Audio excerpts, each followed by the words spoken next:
Mister Rajasimha.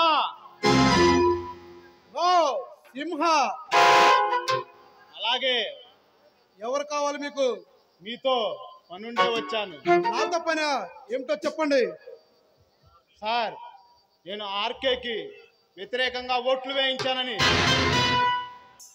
నన్ను బెదిరిస్తున్నాడు sir. అలాగైతే police స్టేషన్లో కంప్లైంట్ ఇవ్వండి. పోలీసులను కూడా మేనేజ్ చేస్తున్నాడు సార్. పోలీసులు రక్షించలేనప్పుడు నేను ఎలా రక్షించగలను? సార్, ఎలాగైనా నా ప్రాణాలు మీరే కాపాడాలి. నా మీద నమ్ముకుంటే నిర్భయంగా ఇంటికి వెళ్ళు.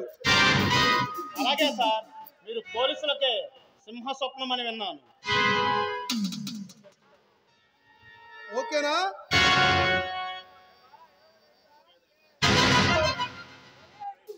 మిస్టర్ పరశురామ్, నా పేరు మీకెలా? మీ పోలీసుల బుద్ధి నా దగ్గర చూపించుకో మిస్టర్ ఏసీపీ.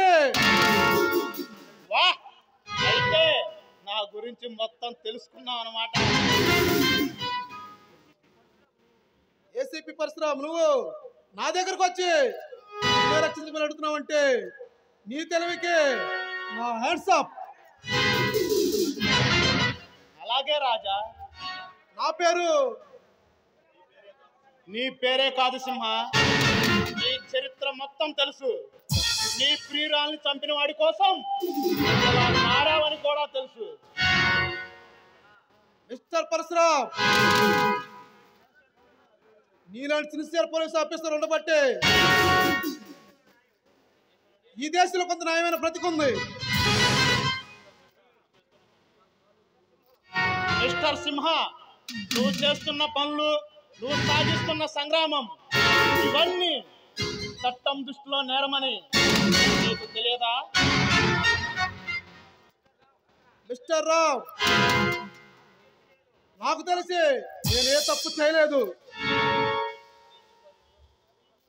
అవినీతి పనులను అంతమొందించడానికే నేను ఇలా మారాను. రాజసింహ, చట్టాన్ని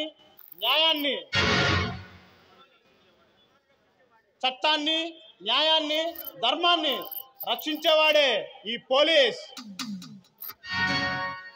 న్యాయం, చట్టం, ధర్మం అనేవి ఎప్పుడో మర్చిపోయారు ఈ జనం. చట్టం డబ్బున్నవాడు చుట్టం, న్యాయం 4 గోళ్ల మధ్య నలిగి 4 కోట్లకు అమ్ముడిపోతుంది. చట్టాన్ని ధర్మాన్ని కాపాడే న్యాయమూర్తిలా మాట్లాడకు. పరశురామ్, ఆర్కే నాయుడు, టైగర్, నాగరాజు లాంటి రౌడీలు వాళ్ళ ఆగడాలు ఎక్కువైపోతున్నాయి. ముందు వాళ్ళని పట్టుకొని స్టేషన్లో పెట్టండి, అప్పుడు అంతకు నేనే లొంగిపోతాను. రాజా, ఆ టైగర్ గాడే రాధా హత్య కేసులో ముద్దాయి. వాడికి తోడు ఆర్కే నాయుడు, రాకేష్, వాళ్ళని కూడా అరెస్ట్ చేసి జైల్లో ఓసలు లెక్క పెట్టిస్తా. మీరు నాకు సహకరిస్తారని ఆశిస్తున్నా. ఓకే.